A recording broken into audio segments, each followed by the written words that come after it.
Era uma tarde tranquila de domingo em Goiânia. Gustavo Lima, cansado após uma turnê intensa de shows pelo Nordeste, finalmente desfrutava de um raro momento de descanso em sua mansão. O cantor estava sozinho, pois a equipe de segurança havia sido dispensada para um treinamento especial naquele dia. De repente, a campainha tocou.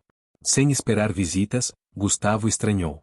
Olhou pelo monitor da câmera de segurança e viu um senhor idoso, simples, vestindo roupas desgastadas e carregando uma velha maleta. Normalmente, o portão principal da propriedade impediria a aproximação de estranhos, mas por algum motivo, o homem havia conseguido chegar até a porta principal. Intrigado e um tanto apreensivo, Gustavo decidiu atender. Algo no olhar sereno do visitante o tranquilizou. "Boa tarde, em que posso ajudá-lo?", perguntou o cantor, mantendo uma distância segura. "O senhor é mesmo Gustavo Lima?", respondeu o idoso com sotaque forte do interior de Minas Gerais. "Preciso muito falar com o senhor.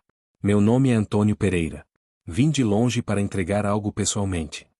Havia algo familiar naquele rosto enrugado pelo tempo que fez Gustavo convidar o homem para entrar, contrariando todos os protocolos de segurança que costumava seguir. Sentados na sala, Antônio abriu sua maleta velha e começou a tirar de lá fotografias antigas e recortes de jornais amarelados. Com mãos trêmulas, estendeu uma foto em particular para o cantor. "Conhece essa moça?", perguntou o senhor. Gustavo observou a imagem de uma jovem bonita, segurando um violão em um bar simples do interior. Seu coração acelerou ao reconhecer imediatamente sua mãe, décadas mais jovem. "É minha mãe, quando era jovem. Como o senhor tem isso?" Os olhos do idoso se encheram de lágrimas. "Eu era dono daquele bar. Foi lá que sua mãe cantou pela primeira vez em público, muito antes de você nascer. Ela tinha um talento extraordinário." O senhor Antônio revelou então que havia sido um dos primeiros a acreditar no talento da mãe de Gustavo, oferecendo-lhe um espaço regular para se apresentar quando ninguém mais dava oportunidades. Anos depois, quando ela engravidou e precisou abandonar temporariamente o sonho musical para criar o filho, Antônio foi quem financiou secretamente suas aulas de canto e instrumento. Seu talento, Gustavo, não veio do nada. Sua mãe era excepcional, mas a vida não lhe deu as mesmas chances que você teve. O homem então revelou o motivo real de sua visita. Estava com uma doença terminal. Antes de partir, queria entregar a Gustavo o primeiro violão que sua mãe havia usado, guardado cuidadosamente por décadas. Mais do que isso, trazia também composições inéditas que ela havia escrito, canções que nunca chegaram a ser gravadas. Prometia ela que um dia você saberia de tudo isso. Que saberia que seu dom veio dela, que sua música corre no sangue da família. Emocionado, Gustavo abraçou aquele homem que havia sido um anjo guardião invisível em sua história. Naquela tarde, o astro do sertanejo não apenas recebeu um pedaço desconhecido de seu passado, mas ganhou inspiração para um novo álbum, feito inteiramente com as composições inéditas de sua mãe. Nos meses seguintes, Gustavo cuidou pessoalmente para que Antônio recebesse o melhor tratamento médico possível, estendendo seu tempo de vida por mais 2 anos. Tempo suficiente para ver o álbum Raízes ser lançado, com créditos completos para a mãe de Gustavo e uma dedicatória especial para o homem que, por décadas, guardou não apenas um violão, mas toda a história musical de uma família. Aquele estranho à porta acabou revelando-se o guardião de um tesouro que completava o quebra-cabeça da vida de Gustavo Lima, transformando para sempre sua compreensão sobre suas próprias origens musicais. O sucesso do álbum Raízes surpreendeu até mesmo Gustavo. As composições de sua mãe, com aquela autenticidade que só as canções escritas décadas atrás possuem, conectaram-se profundamente com o público. A crítica especializada, que antes questionava a profundidade artística de suas músicas, agora o elogiava pela ousadia de resgatar um estilo mais cru e emocional do sertanejo. Durante a turnê de lançamento, Gustavo reservava um momento especial em cada show para contar a história de Antônio. Sob um único foco de luz, tocando aquele violão antigo que pertencera à sua mãe, ele revelava aos fãs como um estranho à sua porta havia transformado sua compreensão sobre suas próprias raízes. "Às vezes, a gente pensa que construiu tudo sozinho", dizia ele aos fãs emocionados. "Mas sempre há anjos invisíveis em nossa história." No camarim após os shows, começaram a aparecer pessoas com histórias semelhantes. Filhos buscando seus pais músicos, pais procurando reconectar-se com filhos que seguiram carreira artística, antigos compositores que nunca receberam o devido reconhecimento. Gustavo percebeu que havia tocado em uma ferida aberta na música brasileira, o esquecimento das origens, dos mestres anônimos. Foi quando teve a ideia de criar a Fundação Raízes, dedicada a documentar e preservar histórias de músicos do interior do Brasil que nunca alcançaram fama, mas cujo talento e dedicação formaram a base da rica tradição musical brasileira. Antônio, mesmo debilitado, tornou-se o primeiro presidente honorário da organização. O trabalho da fundação logo chamou a atenção da imprensa internacional. Um documentarista francês propôs acompanhar Gustavo em uma viagem pelo interior do Brasil, buscando histórias semelhantes à de sua mãe e Antônio. O resultado foi Melodias Esquecidas, premiado em festivais de cinema e responsável por levar o sertanejo brasileiro para plateias que jamais imaginaram se emocionar com aquele gênero musical. Quando Antônio finalmente partiu, 2 anos e meio após aquela inesperada visita à mansão, seu funeral reuniu centenas de pessoas. Muitos eram músicos anônimos do interior que, graças ao trabalho da fundação, estavam tendo uma segunda chance. Gustavo fez questão de tocar pessoalmente, com o violão de sua mãe, a primeira composição dela que Antônio havia guardado, Encontros que Transformam. O mais surpreendente ainda estava por vir. 6 meses após o falecimento de Antônio, durante uma reforma na antiga casa do bar onde sua mãe havia se apresentado pela primeira vez, foram encontradas gravações em fitas cassete, feitas artesanalmente. Era a voz dela, cristalina, interpretando suas próprias composições, acompanhada apenas por seu violão. Com tecnologia de restauração de áudio, Gustavo conseguiu recuperar a qualidade dessas gravações. Decidiu então fazer algo inédito, lançou um álbum duplo, onde o primeiro disco trazia sua mãe interpretando as canções originais, e o segundo, ele próprio recriando as mesmas músicas em versões contemporâneas. Diálogo entre Gerações quebrou todos os recordes de streaming na categoria sertanejo. A história por trás do álbum viralizou globalmente, inspirando diversos artistas a buscar suas próprias raízes musicais. A mansão de Gustavo, antes conhecida por festas luxuosas, transformou-se parcialmente em um centro cultural, onde jovens talentos do interior podiam participar de residências artísticas. O lugar onde antes ele havia recebido um estranho à porta tornou-se um ponto de encontro para histórias que, de outra forma, poderiam ter sido perdidas. Em uma entrevista à maior revista musical do país, Gustavo refletiu sobre aquela tarde de domingo que mudou tudo. Eu poderia simplesmente não ter aberto aquela porta.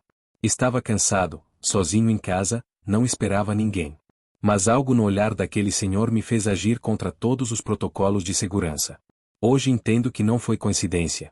Algumas portas precisam ser abertas, mesmo quando todo bom senso diz o contrário. Por trás delas, muitas vezes, está o pedaço que faltava da nossa própria história. A lição que Gustavo carregava consigo era simples, mas profunda. Às vezes, o desconhecido que bate à nossa porta não é um estranho, mas alguém trazendo de volta um pedaço de nós mesmos que nem sabíamos que havíamos perdido. 3 anos após o lançamento de Diálogo entre Gerações, Gustavo Lima enfrentava um novo desafio, o esgotamento criativo. O sucesso inesperado dos álbuns inspirados na história de sua mãe havia criado expectativas enormes sobre seu próximo trabalho. Nas redes sociais, os fãs especulavam sobre qual seria o novo conceito, enquanto a gravadora pressionava por outro hit. Em meio a essa pressão, Gustavo decidiu fazer algo incomum, desapareceu dos holofotes. Cancelou shows, desativou suas redes sociais e se isolou em uma pequena fazenda no interior de Goiás que poucos sabiam que ele possuía. A imprensa logo começou a especular sobre crises pessoais, problemas de saúde ou até mesmo o fim de sua carreira. A verdade, contudo, era mais simples e complexa ao mesmo tempo. Nas palavras que depois escreveria em seu diário, preciso ouvir o silêncio para encontrar a próxima canção autêntica. Durante esse período de reclusão, Gustavo dedicou-se a ouvir novamente todas as fitas cassete deixadas por Antônio. Em uma delas, no final, após vários segundos de silêncio, descobriu algo que havia passado despercebido nas primeiras escutas: sua mãe conversando com Antônio sobre um sonho recorrente. Sempre sonho com um lugar que nunca visitei, dizia ela na gravação. Uma cidade pequena no Nordeste, onde as pessoas cantam de um jeito diferente. No sonho, estou aprendendo canções com um velho cego que toca um instrumento que nunca vi pessoalmente. Intrigado com essa revelação, Gustavo começou a pesquisar tradições musicais nordestinas menos conhecidas. Descobriu referências a um instrumento chamado rabeca, usado em manifestações folclóricas como o cavalo marinho e o maracatu rural. E mais surpreendente, encontrou histórias sobre mestres cegos que, impossibilitados de exercer trabalhos convencionais, tornavam-se guardiões musicais de suas comunidades. A coincidência com o sonho de sua mãe era impressionante demais para ser ignorada.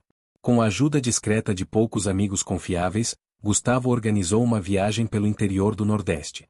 Não como o famoso cantor, mas como um simples pesquisador musical. Usando barba, óculos e roupas simples, conseguiu manter o anonimato enquanto visitava pequenas comunidades. Foi em uma minúscula cidade no interior de Pernambuco que encontrou seu Manuel da Rabeca, um senhor de 93 anos, cego desde os 20, que era considerado o último grande mestre daquele instrumento na região. A semelhança com a descrição do sonho de sua mãe fez Gustavo sentir calafrios. Vim de longe para aprender com o senhor, disse Gustavo, sem revelar sua verdadeira identidade. O velho músico, com mãos calejadas por décadas dedilhando cordas, respondeu com um sorriso misterioso: estava esperando por você. Sua mãe demorou, mas mandou alguém finalmente.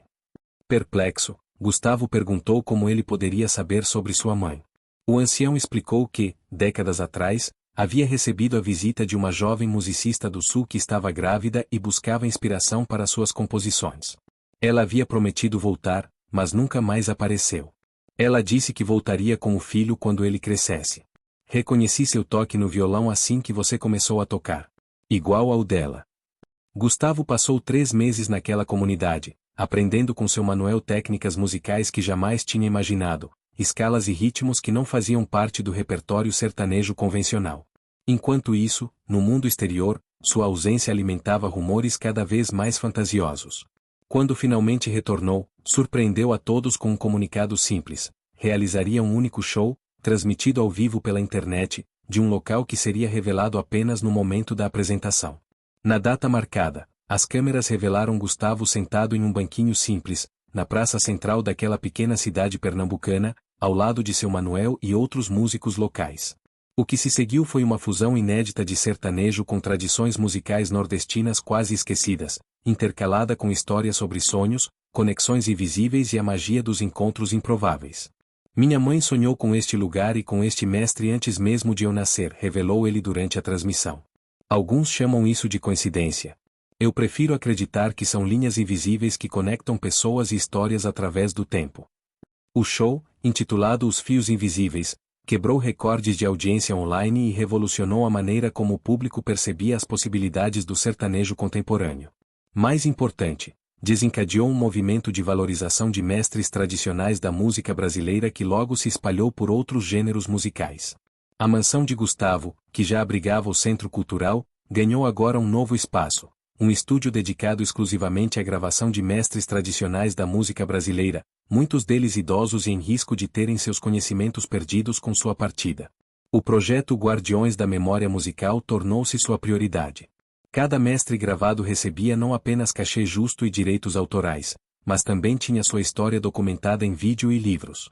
Seu Manuel da Rabeca, trazido para morar em uma casa confortável próxima à mansão de Gustavo, tornou-se uma espécie de avô postiço para o cantor.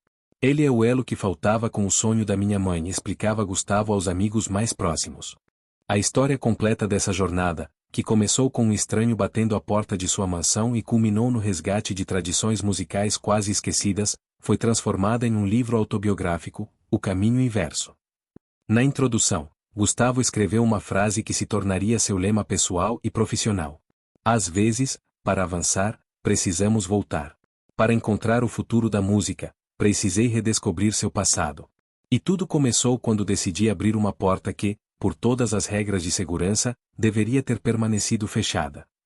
A turnê Fios Invisíveis percorreu o Brasil durante 2 anos, sempre seguindo o mesmo formato. Gustavo se apresentava em pequenas cidades, trazendo consigo mestres locais da música tradicional para dividirem o palco. O que começou como um experimento tornou-se um movimento nacional de redescoberta musical. Em uma fria manhã de junho, enquanto tomava café na varanda de sua fazenda, Gustavo recebeu um telefonema que mudaria mais uma vez sua trajetória. Seu Manuel da Rabeca havia partido durante o sono, tranquilamente, aos 95 anos. Ao lado de sua cama, deixou um envelope amarelado endereçado a Gustavo, com instruções para ser aberto apenas após sua partida. Com lágrimas nos olhos, o cantor abriu o envelope e encontrou uma carta escrita por outra pessoa, já que seu Manuel era cego, mas assinada com sua impressão digital. A mensagem era curta, mas impactante. Meu filho, quando sua mãe me visitou décadas atrás, ela confiou-me um segredo que prometi guardar até o momento certo. Ela sabia que nunca poderia voltar àquela cidade, pois seu destino a levaria por outros caminhos. Mas deixou comigo algo que agora pertence a você. Procure o velho baú vermelho enterrado sob a jabuticabeira nos fundos da minha antiga casa. O que encontrar lá completará o círculo. Confuso e emocionado, Gustavo viajou imediatamente para Pernambuco. Ao chegar à antiga casa de seu Manuel, hoje transformada em um pequeno museu dedicado à música tradicional graças ao financiamento da Fundação Raízes, dirigiu-se diretamente ao quintal. A jabuticabeira centenária ainda estava lá, imponente. Com a ajuda de 2 funcionários do museu, cavou sob a árvore até encontrar um baú vermelho de metal, corroído pelo tempo, mas ainda intacto. Dentro dele, protegido por tecidos antigos, havia um instrumento musical que Gustavo jamais tinha visto, uma espécie de violão modificado, com marchetaria delicada e um som único, como descobriu ao dedilhar suas cordas. Junto ao instrumento, um caderno de couro com páginas amareladas continha partituras escritas à mão e uma inscrição na primeira página: para meu filho, quando estiver pronto para ouvir a canção mais antiga de nossa família. Com amor, sua mãe. As partituras revelavam uma música que combinava elementos do sertanejo tradicional com ritmos nordestinos, algo revolucionário para a época em que foram escritas. Mas o mais surpreendente estava na última página do caderno, uma árvore genealógica musical que mostrava que tanto Gustavo quanto sua mãe descendiam de uma linhagem de músicos tradicionais do Nordeste que remontava a 5 gerações. Seu bisavô era um violeiro famoso no sertão, explicava uma nota escrita por sua mãe. A família se separou durante a Grande Seca. Parte migrou para o sul, parte ficou no Nordeste.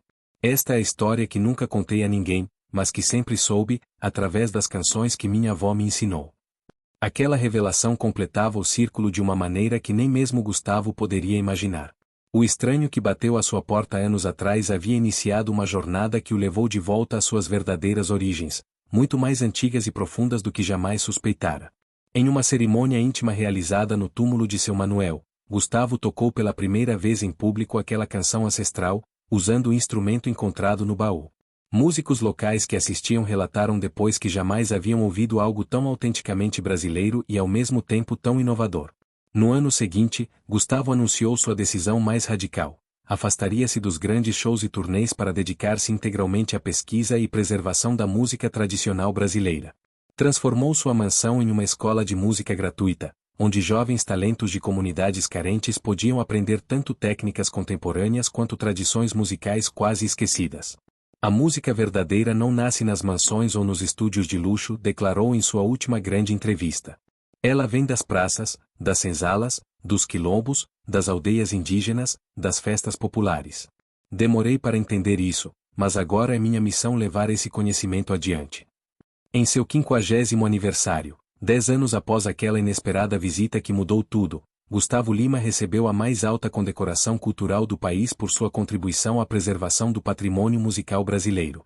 Durante a cerimônia, surpreendeu a todos ao anunciar que adotará legalmente 4 crianças órfãs, todas filhas de músicos tradicionais que haviam falecido na pobreza. Minha mãe biológica me deu o dom da música. Antônio me devolveu minha história. Seu Manuel me reconectou com minhas raízes. Agora é minha vez de passar adiante esse legado, declarou emocionado. O instrumento encontrado no baú tornou-se o símbolo da Fundação Raízes e da Escola de Música. Estudiosos de organologia musical determinaram que se tratava de uma peça única, criada provavelmente no século XIX, que combinava elementos de diferentes tradições musicais brasileiras. Anos mais tarde, quando perguntado por um jovem estudante qual havia sido o momento decisivo de sua vida, Gustavo Lima respondeu sem hesitar. Foi quando decidi abrir a porta para um estranho em um dia em que todos os meus protocolos de segurança diziam para não fazê-lo. Aquela decisão instantânea, aparentemente pequena, desencadeou uma série de eventos que me levaram a descobrir quem eu realmente era. A história do cantor sertanejo que redescobriu suas raízes e revolucionou a preservação da música tradicional brasileira tornou-se um caso de estudo em universidades. Mas para os moradores das pequenas cidades por onde passava com frequência, agora sem seguranças ou luxos, ele era simplesmente o professor de música que um dia foi famoso e nunca esqueceu de onde veio. E assim, o círculo se fechou. O menino que cresceu ouvindo histórias sobre a mãe talentosa que nunca pôde realizar seu sonho tornou-se o homem que não apenas realizou seus próprios sonhos, mas abriu caminho para que centenas de outros jovens talentos pudessem realizar os seus. Tudo porque, naquela tarde de domingo, Gustavo Lima abriu a porta para um estranho em sua mansão, sem imaginar que estava, na verdade, abrindo a porta para seu próprio destino.